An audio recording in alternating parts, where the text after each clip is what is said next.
Good morning to all of you. पिछले video में हमने ये पढ़ा था कि अगर दो लाइन पैरेलल हैं, इनको ये एक ट्रांसवर्सल कट कर रही है, ये अगर पैरेलल है, एल पैरेलल एम हो और टी ट्रांसवर्सल हो, तब कि pair of alternate interior angle equal होते हैं। मतलब ये एंगल इसके इक्वल होगा और ये एंगल इसके इक्वल होगा। ठीक है। फिर हमने पढ़ा था कि pair of alternate exterior angle, इस एंगल का ये एंगल इसके इक्वल होगा और फिर ये एंगल इसके इक्वल होगा। फिर हमने ये पढ़ा था कि दो लाइन पैरेलल और ट्रांसवर्सल हो तो कोई इंटीरियर एंगल का सम 180 होगा, या angles on the same side of transversal, इस ट्रांसवर्सल के एक ही साइड जो एंगल बन रहे हैं इनका सम क्या होगा, 180 होगा। फिर इन दोनों का भी सम क्या होगा, 180 होगा। फिर हमने ये भी पढ़ा था कि अगर ये दो पैरेलल लाइन एल और एम है, ये ट्रांसवर्सल है, तो ये करस्पॉन्डिंग एंगल इक्वल होते हैं। पैरेलल हो तो करस्पॉन्डिंग एंगल इक्वल होंगे, और अगर करस्पॉन्डिंग एंगल इक्वल हो तो लाइंस पैरेलल होंगे। दोनों तरीके से थ्योरम को सोचना है, सभी में कन्वर्स रहेगा। आज हमको कुछ थ्योरम प्रूफ्स करना है। इन्हीं थ्योरमों को जो हम बोल रहे हैं, पढ़ रहे हैं कि ये इसके इक्वल है, ये अल्टरनेट इंटीरियर एंगल इक्वल होंगे, angle on the same side of transversal supplementary होंगे, ये थ्योरम हमको प्रूफ करना है इसके हेल्प से। इसके हेल्प मतलब ये एक एक्सियम है। ये का मतलब कि अगर दो लाइन पैरेलल हैं, एक ट्रांसवर्सल है, तो करस्पॉन्डिंग एंगल इक्वल होंगे, ये एक्सियम है।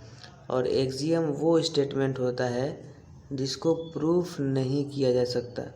मतलब अगर ये दो लाइन पैरेलल हैं, ये एक ट्रांसवर्सल है, तो ये करस्पॉन्डिंग एंगल इक्वल होते हैं, ये एक्सियम है। इसको करस्पॉन्डिंग एंगल एक्सियम कहते हैं। एक्सियम वो स्टेटमेंट होते हैं जिनको हम प्रूफ नहीं कर सकते हैं। उसके बाद थ्योरम आता है। थ्योरम वो स्टेटमेंट होते हैं जिनको हम क्या करते हैं, प्रूफ करते हैं।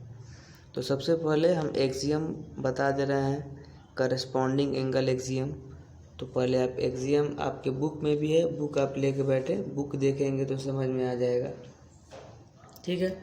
तो सबसे पहले हमारा जो एक्सियम है, आपके बुक के पेज 99 में एक्सियम 6.3, ठीक है, आप हमको बताते हैं। वो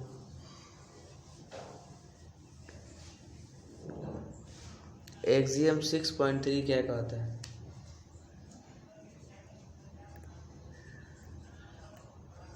एक्सियम 6.3 ये लिखा है। फिर मैं बता देता हूँ, एक्सियम वो स्टेटमेंट होते हैं जिनको प्रूफ नहीं किया जा सकता है। कि कह रहा है कि if a transversal intersect two parallel line, if a transversal intersect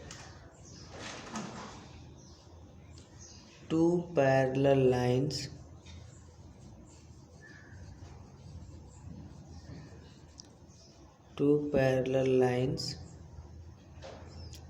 then each pair of corresponding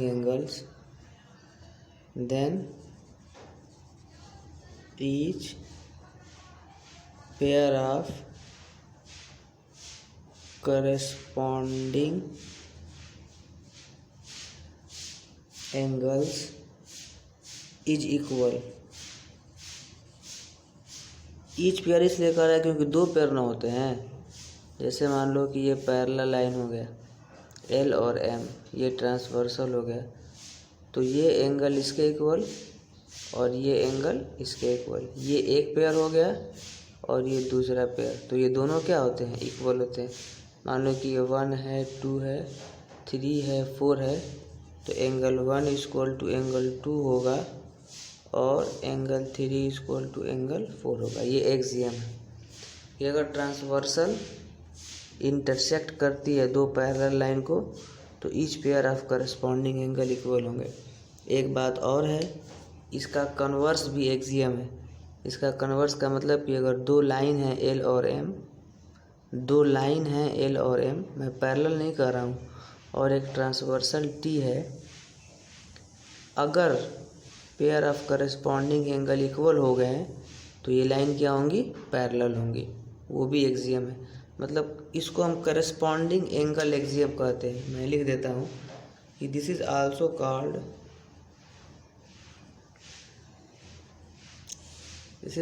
called corresponding angle axiom, corresponding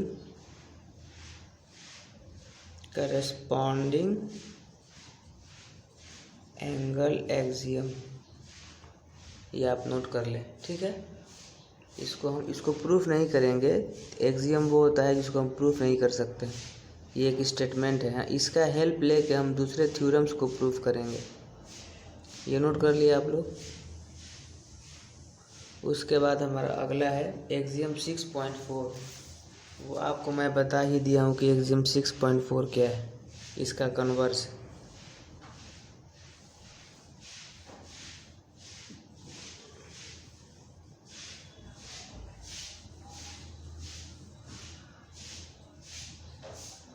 axiom 6.4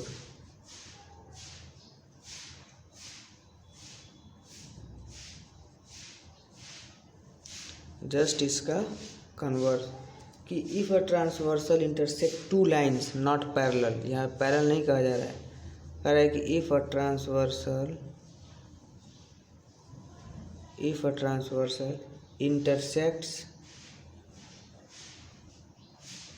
intersects two lines such that, मतलब दो लाइन को एक ट्रांसवर्सल कट करती है, such that a pair of corresponding angle,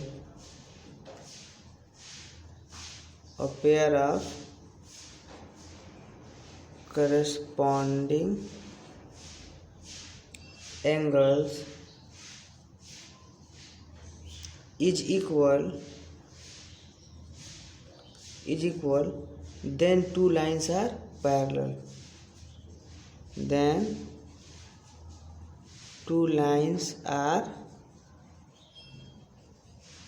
parallel, to each other। कि अगर दो line है, एक ट्रांसवर्सल इनको कट करती है, अगर एंगल 1 एंगल 2 के इक्वल हो जाए, if angle 1 equal to angle 2 therefore l parallel m हो जाएगा। ये कहने का मतलब है अगर करस्पॉन्डिंग एंगल इक्वल हो गया तो एल पैरेलल एम होगा, और अगर एल पैरेलल एम होगा तो एंगल 1 एंगल 2 के इक्वल होगा, मतलब करस्पॉन्डिंग एंगल इक्वल होगा, ठीक है। इसके बाद हमारा है थ्योरम 6.2, नोट कर लीजिए इसको। इसके बाद हम थ्योरम बताते हैं, थ्योरम को प्रूव भी करना है। हमारा थ्योरम है 6.2, थ्योरम 6.2। देखिए ध्यान से समझिए, थ्योरम 6.2 क्या कहता है।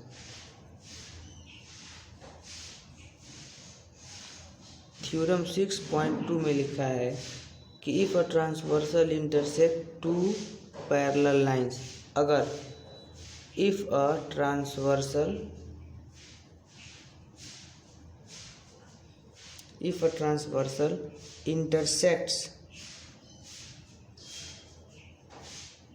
intersects two parallel lines,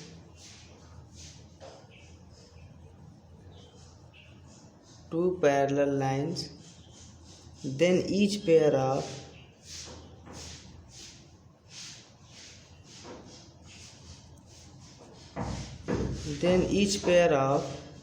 alternate interior angle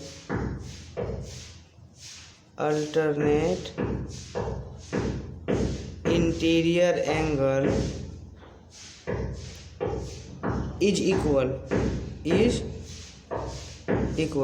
इसमें लिखा है कि अगर कोई ट्रांसवर्सल इंटरसेक्ट करती है दो पैरेलल लाइन को, तो हम जानते ही हैं कि अल्टरनेट इंटीरियर एंगल इक्वल होते हैं। अब उसको प्रूफ करना है यहाँ पे कि अल्टरनेट इंटीरियर एंगल इक्वल होंगे, ये हमको प्रूफ करना है। तो प्रूफ करने के लिए हम क्या करेंगे, करस्पॉन्डिंग एंगल एक्सियम का हेल्प लेंगे। ठीक है, क्या करेंगे, करस्पॉन्डिंग एंगल एक्सियम का हेल्प लेंगे। देखो अब हम प्रूफ करते हैं। जैसे मान लो कि ये दो हमारा कह रहा है ना कि इफ ट्रांसवर्सल इंटरसेक्ट दो पैरेलल लाइन गिवन है। मान लो कि ये एल है और ये एम है, ये एल एम के पैरेलल है और ये टी क्या है, ट्रांसवर्सल। ये गिवन है, गिवन क्या है, given that l parallel m and t is transversal, ये गिवन है।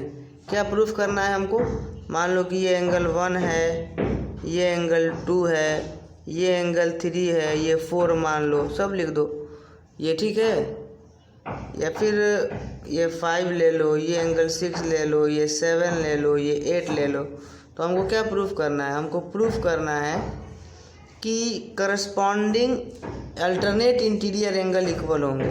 तो अल्टरनेट इंटीरियर क्या है, मतलब हमको दिखाना है कि एंगल 4 एंगल 6 के इक्वल होगा, एंगल 4 इक्वल टू एंगल 6 होगा।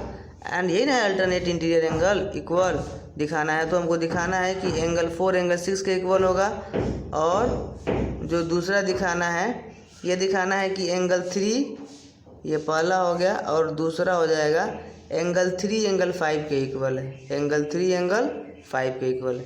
अब देखो हम प्रूफ करते हैं, आसानी से प्रूफ कर देंगे, जो हम जानते हैं हम उसी से प्रूफ करेंगे। सबसे पहले हमको ये बताओ, देखो हम एक प्रूफ कर देंगे, कोई एक प्रूफ कर देंगे और दूसरा भी वैसे ही प्रूफ होगा। सबसे पहले ये बताओ कि जो एंगल 2 होगा वो एंगल 4 के इक्वल होगा कि नहीं होगा। एंगल 2 एंगल 4 के इक्वल होगा। हमने पीछे बताया था कि जब ये दो लाइन एक दूसरे को इंटरसेक्ट करती हैं तो ये वर्टिकली अपोजिट एंगल से ये एंगल इसके इक्वल होता है। तो ये दो लाइन एक दूसरे को इंटरसेक्ट कर रही है इस पॉइंट पे, तो एंगल 2 एंगल 4 के इक्वल होगा। क्यों होगा, क्योंकि ये दोनों एंगल क्या हैं, वर्टिकली अपोजिट एंगल है। क्या है, वर्टिकली अपोजिट एंगल है ना। अब देखो दूसरा, अब इसके बाद जो हमारा दूसरा है, अभी आप पढ़े हो कि एंगल 2 एंगल 6 के इक्वल होगा, एंगल 2 एंगल 6 के इक्वल होगा। क्यों होगा, एंगल 2 एंगल 6 के इक्वल होगा, अभी बताया गया, कॉरेस्पॉन्डिंग एंगल, करेस्पॉन्डिंग एंगल। तो 2 4 के इक्वल और एंगल 2 6 के इक्वल, अभी तो हमने बताया करेस्पॉन्डिंग एंगल एक्सियम में। अब इन दोनों को देखो, एंगल 2 एंगल 4 के इक्वल, एंगल 2 एंगल 6 के इक्वल। तो क्या एंगल 4 एंगल 6 के इक्वल नहीं होगा, ये 2 4 के इक्वल 2 6 के इक्वल, तो ये भी दोनों इक्वल होंगे। या फिर यहाँ से 2 4 के इक्वल 2 6 के इक्वल, LHS इक्वल है तो RHS भी इक्वल होगा। Therefore angle 4 equal to angle 6। ठीक है, प्रूफ हो गया। सिमिलरली आप दूसरा भी प्रूफ कर सकते हैं। अब दूसरा में देखो, ऐसे मैं बस समझा दे रहा हूँ। 1 3 के इक्वल होगा, वही अल्टरनेट इंटीरियर एंगल। 1 5 के इक्वल होगा, 1 3 के इक्वल होगा, 1 5 के इक्वल होगा। 1 5 के इक्वल क्यों होगा, वही कॉरेस्पॉन्डिंग एंगल। तो 1 3 के इक्वल 1 5 के इक्वल, तो 3 भी 5 के इक्वल हो जाएगा। जैसे ये हुआ है 2 4 के इक्वल 2 6 के इक्वल, तो 4 6 के इक्वल। तो दूसरा हम लिख देंगे सिमिलरली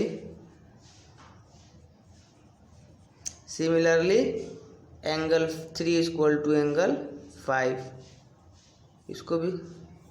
और लास्ट में हेंस, और हेंस करने के बाद आप ये पूरा थ्योरम लिख लेंगे, जो थ्योरम था कि hence if a transversal intersect two parallel line then pair of alternate interior angle is equal. अरे बात समझ में। हेंस के बाद आप क्या करेंगे, फिर से ये पूरा थ्योरम ही लिख लेंगे कि इफ़, पूरा थ्योरम यहाँ से, कि if a transversal intersect two parallel lines then each pair of alternate interior angle is equal. तो each pair of alternate interior angle क्या है, इक्वल है। हेंस अब यहाँ से if a transversal intersect two parallel lines then each pair of alternate interior angle is equal. ठीक है, note हो गया।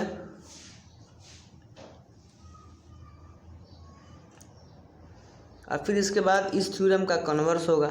आपको बताया ही गया है कि अगर इस थ्योरम का कन्वर्स क्या होगा कि अगर अल्टरनेट इंटीरियर एंगल इक्वल हैं तो लाइंस पैरेलल होंगी। इस थ्योरम का कन्वर्स ये होगा। इसको इरेज करते हैं।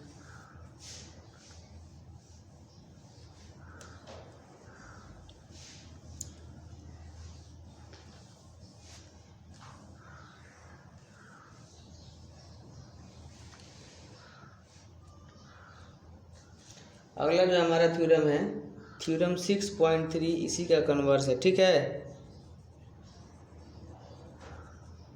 थ्योरम 6.3 इसमें लिखा है कि if a transversal intersect two lines. अब पैरेलल नहीं कहेगा, पैरेलल तो प्रूफ करना होगा। इफ अ ट्रांसवर्सल, ये ट्रांसवर्सल है, if a transversal intersect two lines, intersect two lines लिख रहा है, देखो पैरेलल नहीं कह रहा है क्योंकि पैरेलल तो प्रूफ करना है। If a transversal intersect two lines such that pair of alternate interior angle is equal, pair of alternate interior angles, ये शॉर्टकट में लिख देता हूँ, alternate interior angles is equal then the two lines are parallel, then the two lines are parallel। मतलब कि अगर एक transversal intersect करती है दो लाइन को, ये दो लाइन है एल और एम, इनको एक ट्रांसवर्सल इंटरसेक्ट करती है, ठीक है, टी है, ऐसे इंटरसेक्ट करती है कि pair of alternate interior angle equal है। मतलब ये एंगल इसके इक्वल है और ये एंगल इसके इक्वल है, मतलब ये इसके इक्वल है, ये इसके इक्वल है, गिवन है। और ये मान लो कि दो और एंगल है, इसको मैं बना देता हूँ। मान लो कि ये 1 है, 2 है, 3 है, 4 है, 5 है, 6 है, 7 है, 8 है, ठीक है। तो एंगल 3 एंगल 6 के इक्वल दिया है और एंगल 4 एंगल 5 के इक्वल दिया है। कहना कि ट्रांसवर्सल इंटरसेक्ट करती है दो लाइन को such that pair of alternate interior angle equal. मतलब ये गिवन में क्या है, यहाँ पे गिवन में आपका है given that angle 3 equal to angle 6 and 3 6 angle 4 equal to angle 5। Angle 3 angle 6 का इक्वल दिया है, एंगल 4 एंगल 5 का इक्वल दिया है। और क्या प्रूफ करना है हमको प्रूफ करना है कि एल जो है पैरेलल है एम के, ठीक है। तो हम देखो प्रूफ करने जा रहे हैं। देखो कैसे प्रूफ करेंगे, जो करस्पॉन्डिंग एंगल एक्सियम का कन्वर्स था उसका हम हेल्प करेंगे, मतलब उसका हम हेल्प से ही क्या करेंगे, प्रूफ करेंगे। सबसे पहले फिर से एंगल 2 एंगल 3 के बराबर, एंगल 2 एंगल 3 के बराबर क्यों होगा, एंगल 2 एंगल 3 के बराबर होगा वर्टिकली अपोजिट एंगल्स। और एंगल 3 एंगल 6 के बराबर, या एंगल 3 एंगल 6 लिखो चाहे एंगल 6 एंगल 3 के बराबर, एंगल 6 एंगल 3 के बराबर, ये गिवन है। 3 6 के बराबर या 6 3 के बराबर, ये तो गिवन था। अब यहाँ से क्या होगा, 2 3 के बराबर 6 3 के बराबर, इसका मतलब दोनों का RHS सेम है, तो एंगल 2 बराबर एंगल 6 होगा। अब आप मुझे ये समझाइए, एंगल 2 एंगल 6 के बराबर हो गया। तो अभी जो हम एक्सियम पढ़े थे, एक्सियम 6 पॉइंट क्या था, एक्सियम 6.3 था, सॉरी एक्सियम 6.4 था। तो एक्सियम 6.4 में क्या था, यही था कि अगर दो लाइन है, ये एक ट्रांसवर्सल है, और अगर ये एंगल इसके इक्वल हो जाए तो ये पैरेलल होगी, था ना। अरे करस्पॉन्डिंग एंगल एक्सियम था, फिर उसका कन्वर्स बताएं अभी, तो उसमें यही था कि अगर दो लाइन है और ये एंगल इसके इक्वल हो जाए, मतलब करस्पॉन्डिंग एंगल इक्वल हो जाए, तो ये लाइंस पैरेलल होंगी। यहाँ पे वही तो हो गया कि ये दो लाइन है एल और एम, लेकिन ये 2 एंगल 6 के इक्वल हो गया। और एंगल 2 एंगल 6 क्या है, angle 2 angle 6 pair of corresponding angle है। तो पेयर ऑफ करस्पॉन्डिंग एंगल अगर इक्वल हो गए, ये दोनों इक्वल ना हो गए, इक्वल का मतलब ये 2 6 के इक्वल हो गया, तो एंगल 2 एंगल 6 के इक्वल हो गया, इसका मतलब pair of corresponding angle equal हो गया। तो जाहिर सी बात है कि जो हमारा एग्जाम था उससे एल एम क्या होगा, पैरेलल होगा। लिखेंगे कि since angle 2 and angle 6 are pair of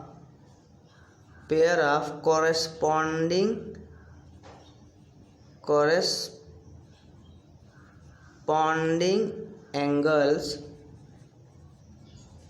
and are also equal, corresponding angle है और इक्वल भी है, तो देयरफॉर क्या होगा, L parallel M. Corresponding angle axiom से, converse of corresponding angle axiom से, ठीक है, एल पैरेलल एम होगा। अब लास्ट में हेंस करके वही थ्योरम क्या करोगे, लिख दोगे। हेंस करने के बाद वही थ्योरम लिख दोगे। तो ये हमारा थ्योरम 6.3 है। अब इसके बाद 2 थ्योरम और है, ठीक है, वीडियो लंबा हो रहा है, 2 थ्योरम और है जिसको हम आगे के वीडियो में डिस्कस करेंगे, ठीक है। आप लोग रिवाइज करते रहें, ठीक है। Thank you.